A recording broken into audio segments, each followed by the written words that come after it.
हाय friends, मैं Meena Pandey. Welcome back to my channel serve with love. मैंने ये लौकी का मुठिया बना के तैयार किया है। देखने में इतना टेस्टी लग रहा है कि क्या बताऊं। हेल्दी भी बहुत है फ्रेंड्स। उसके लिए मैंने एक लौकी ले लिया। लौकी मेरी बहुत सॉफ्ट है, देख रहा है ना, ऐसे नाखून लगा रही हूँ तो ये लग जा रहा है बहुत अच्छे से। सॉफ्ट अगर लौकी होता है तो इस तरीके से नाखून अगर हम लगाएंगे ना तो उसमें तुरंत ही पानी आ जाता है। ऊपर नीचे दोनों साइड ऐसे कट कर देती हूँ। छिलका उतार के हमें ग्रेट करना है। तो इसको मैंने छील लिया है, अभी ग्रेट कर लेती हूँ। तो पूरी एक लौकी को मैंने ग्रेट कर लिया है और ये जो बीच वाला मोटा वाला छेद होता है ना, उसी से मैंने ग्रेट किया है। बिल्कुल बारीक वाले से नहीं करना है, बाकी आप किसी से भी कर सकते हो। इसी में नमक डाल देती हूँ। नमक डाल के इस तरीके से मिक्स कर देती हूँ ताकि जो लौकी पानी छोड़ेगा ना, ये नमक डालने से पानी छोड़ देगा। ऐसे साइड में रख देती हूँ, तब तक इसमें पानी छूट जाएगा। तब तक मैं और तैयारी कर लेती हूँ। मसाला बना के तैयार कर लेती हूँ। तो छोटा वाला मिक्सी जार ले लिया है, 1 टेबल स्पून धनिया सीड लिया है, 1 टीस्पून जीरा लिया, इसको डाल देती हूँ। 5-7 पीस लहसुन लिया, लहसुन डाल देती हूँ। मुठिया में लहसुन का फ्लेवर बहुत अच्छा लगता है। अगर लहसुन नहीं खाते हैं तो आप अवॉइड भी कर सकते हैं। अदरक ले लिया, अदरक डाल देती हूँ। 3 मैंने मिर्ची लिया है, आप अपने अकॉर्डिंग तीखा कर सकते हो। थोड़े से मैंने हरा धनिया ले लिया है, इसको डाल देती हूँ। इसको मैं ग्राइंड कर लेती हूँ। पानी नहीं डालूंगी, बिना पानी के दरदरे फॉर्म में चाहिए तो ऐसे ग्राइंड कर लेती हूँ। तो ये देखिए, इसको मैंने ग्राइंड कर लिया।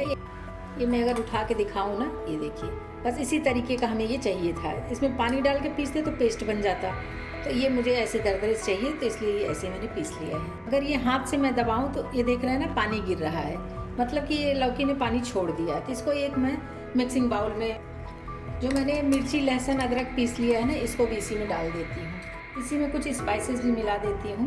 1/2 टीस्पून हल्दी पाउडर डाल रही हूँ, 1 टीस्पून काश्मीरी लाल मिर्च पाउडर डालूंगी, 1 टीस्पून गरम मसाला डाल रही हूँ, 2 टीस्पून धनिया पाउडर डालूंगी। इसमें धनिया पाउडर का फ्लेवर बहुत अच्छा लगता है, चाहे पत्ती डालिए चाहे पाउडर में डालिए, दोनों ही डालिए तो और अच्छा लगता है खाने में। 1/2 टीस्पून जीरा डाल रही हूँ, 1/2 टीस्पून ही अजवाइन भी डाल रही हूँ, 1/4 टीस्पून हींग डालूंगी। हींग से बहुत अच्छा टेस्ट आता है। 1 टेबल स्पून व्हाइट वाला तिल लिया है, इसको डाल देती हूँ।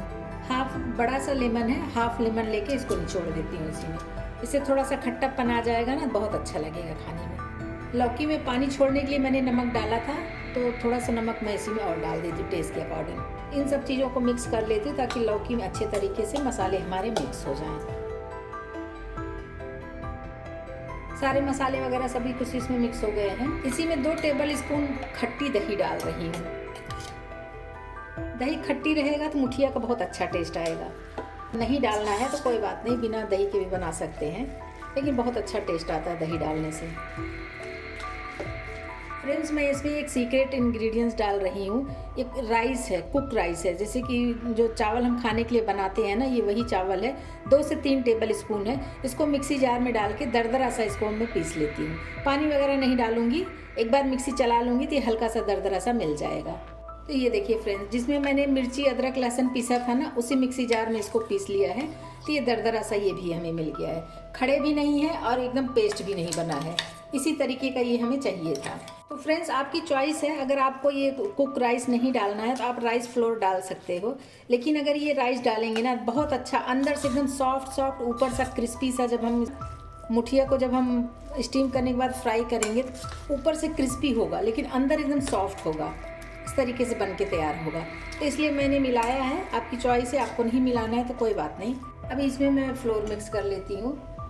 तो मैंने हाफ कटोरी का मेजरमेंट लिया है, तो हाफ कटोरी मैंने बाजरे का आटा लिया है, इसको डाल देती हूँ। 3 टेबल स्पून ज्वार का आटा लिया है, हाफ कप ही बेसन लिया है, इसको ले लेती हूँ।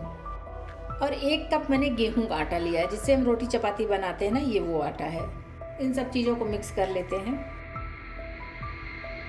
तो चम्मच हटा देती हूँ, हाथ से अच्छे तरीके से मैं मिक्स कर लेती हूँ। इसी में थोड़ा सा हरा धनिया कटा हुआ डाल देती हूँ, इससे भी बहुत अच्छा फ्लेवर आ जाएगा।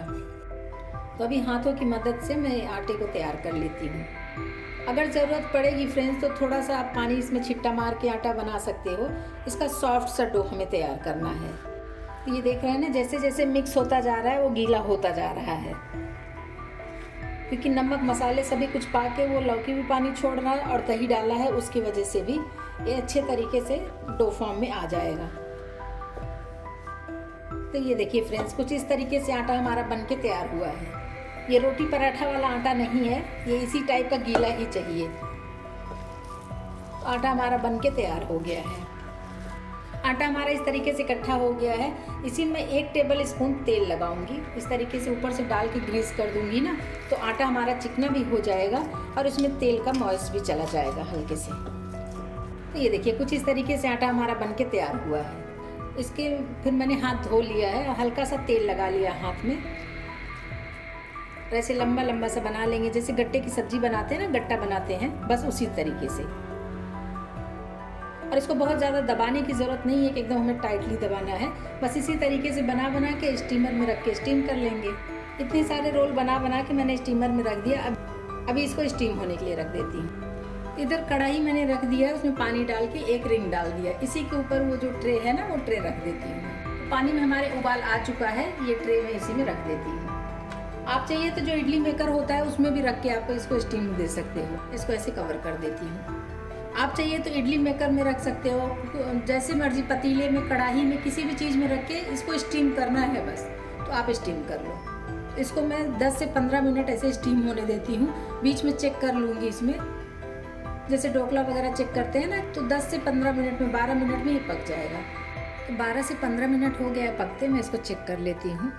देखने में देख रहे हैं ना, शाइनिंग शाइनिंग सा लग रहा है। और ये एक टूथपिक लाई हूँ, इससे मैं चेक भी कर सकती हूँ। जैसे ये मैं डिप करके देखी ना, तो ये देखिए बिल्कुल प्लेन आ रहा है। डंडी जो है, स्टिक बिल्कुल प्लेन आ रहा है, मतलब कि हमारी मुठिया बन के तैयार हो गई है। तो अभी गैस को बंद कर देती हूँ। इसको निकाल लूँगी, इसी पे दूसरा बैच भी मैं डाल के पका लूँगी। वो मैंने वीडियो के लिए, कि वीडियो बहुत लंबी ना हो जाए, इसके लिए मैंने थोड़ा सा ही बनाया है। ये इसका ट्रे निकाल के रख लेती हूँ बाहर ठंडा होने के लिए। जब ये एकदम से ठंडा हो जाएगा, फिर इसको कट करके मैं आपको दिखाऊँगी और फ्राई करके भी दिखाऊँगी। ये सारे मुठिया ठंडा हो गया, मैंने एक दूसरे प्लेट में रख लिया है और दूसरा बैच चढ़ा दिया पकने के लिए। तो ये जो है ना, एकदम से ठंडा हो चुका है। अभी इसको कट करके हम फ्राई कर सकते हैं, तो खाने के लिए बिल्कुल तैयार हो जाएगा। मैं आपको कट करके दिखाती हूँ। छोटे बड़े जैसे भी पीस में आप काटना चाहो काट सकते हो। मैं उठा के दिखाती हूँ आपको, देख रहे हैं ना, ऐसे छोटे छोटे पीस में काट लेंगे। अभी ये एकदम से सॉफ्ट बना हुआ है, देखिए दबा रही हूँ ना, तो ऐसे ऐसे दब रहा है। लेकिन इसको जब हम तड़का देंगे ना, उसमें थोड़ा सा हम सेक लेंगे तो एकदम ऊपर से क्रिस्पी और अंदर से सॉफ्ट रहेगा। बहुत ही टेस्टी बन के तैयार हुआ है और खाने में बहुत ही टेस्टी लगता है। इसको आप फ्रिज में रख के 3 से 4 दिन आराम से खा सकते हो। जब चाहे आप तड़का दे दो, तड़का दे दे के इसको खाओ, बहुत ही टेस्टी बनता है। तो इस तरीके से आप लोग बनाएंगे ना, तो बच्चों को तो बहुत ही पसंद आएगा। तो फ्रेंड्स, मैंने सारे देखिए कट कर लिए हैं। अभी इसको मैं फ्राई कर लेती हूँ। अंदर देख रहे हैं ना, कहीं कहीं ये जालियाँ भी पड़ी हैं, लेकिन बहुत ही सॉफ्ट बन के तैयार हुआ है। इसको चाय के टाइम पे आप खा सकते हो, टी टाइम स्नैक के तौर पे खा सकते हो, छोटी मोटी भूख लगी हो उस टाइम में खिला सकते हो। बहुत ही टेस्टी और बहुत ही हेल्दी भी बनता है, क्योंकि इसमें जो आटे मिक्स किए गए हैं, लौकी का बना हुआ है, तो बहुत ही हेल्दी भी है। गैस चला के कढ़ाई रख दिया तड़के के लिए। इसी में 1 टेबल स्पून में ऑयल डाल रही हूँ। तेल हमारा गर्म हो चुका है। 1/2 टीस्पून सरसों दाना डाल रही हूँ। बारीक वाला जो राई होता है वही डालना है। 1/4 टीस्पून जीरा डाल रही हूँ। 2-3 हरी मिर्ची ऐसे बीच से कट करके डाल देती हूँ। करी पत्ता डालती हूँ। इन सब चीज़ों से बहुत अच्छा टेस्ट आता है। करी पत्ता देख रहे हैं ना, चिटक रहा है और अच्छे तरीके से करी पत्ता हमारा पक गया है। 1 टीस्पून वाइट वाला तिल लिया है, इसको डाल देती हूँ। तिल डालने के बाद हल्का सा चला देती हूँ और गैस को मैंने स्लो किया है ताकि तिल हमारा जले ना। तो जो मैंने ये काट लिए हैं ना मुठिया, इसको डाल देती हूँ। तो जो एक बैच में मैंने बना लिए थे वो सारे मुठिया मैंने डाल दिए हैं। अब इस तरीके से चला देती हूँ और गैस को मीडियम करके इसको हमें क्रिस्पी कर लेना है। ऐसे कढ़ाई में ऐसे फैला दूँगी ना कि ऊपर का लेयर इसका क्रिस्पी हो जाएगा और अंदर ऐसे ही सॉफ्ट रहेगा, तो खाने में बहुत टेस्टी लगता है। ये देखिए इस तरीके से मैंने मिक्स कर दिया है। अभी ऐसे फैला दे रही हूँ कढ़ाई में ना, तो इसका ऊपरी लेयर जो है क्रिस्पी हो जाएगा। तो बस मुठिया हमारा बन के तैयार हो गया। बहुत ही टेस्टी बना है फ्रेंड्स, देख के खाने का मन कर गया। एक बार इसको मैं फिर से चला देती हूँ ताकि दोनों तरफ से क्रिस्पी हो जाए। फ्रेंड्स, मैं उठा के दिखाती हूँ, गोल्डन क्रिस्पी कलर में आ रहा है। अगर एक एक मुठिया उठा के देखें ना, ये देख रहे हैं ना, इधर पे एकदम crispy colour, golden crispy colour हो गया। इसी टाइप से हल्का हल्का सा गोल्डन क्रिस्पी कलर का हो जाएगा, फिर खाने में टेस्टी होगा। तो आप चाहिए तो बस ऐसे स्टीम करके रख दो ना, तो 3 से 4 दिन आराम से फ्रिज में रख के खा सकते हो। जब भी खाने का मन हो इस तरीके से थोड़ा सा तड़का दे दीजिए और खाइए फटाफट। छोटी मोटी भूख के लिए बहुत अच्छा तरीका है इसका मुठिया खाने का। एक बार इसको मैं फिर से चला देती हूँ। ये काफ़ी क्रिस्पी हो गया है, देखने से लग रहा है। अगर कैमरे में दिख रहा होगा तो आप लोगों को भी ये गोल्डन क्रिस्पी कलर में लग रहा है हो गया है। तो अभी गैस बंद कर देती हूँ। इसी पे थोड़ा सा कटा हुआ हरा धनिया डाल देते हैं। गैस बंद कर दिया है, धनिया भी मिक्स कर देते हैं और अभी चाय बना लेती हूँ साथ में, फिर खाने के लिए सर्व कर देती हूँ। बहुत ही टेस्टी बन के तैयार हुआ है फ्रेंड्स, देख रहे हैं ना कितना यमी लग रहा है। फ्रेंड्स मैंने ये लौकी का मुठिया बना के तैयार किया है, बहुत ही टेस्टी बना है फ्रेंड्स, हेल्दी भी बहुत है। तो आप लोग भी बनाइए। अगर आपको मेरा तरीका पसंद आया हो तो लाइक और कमेंट्स करना बिल्कुल भी मत भूलना फ्रेंड्स। लास्ट तक मेरी वीडियो देखने के लिए थैंक यू।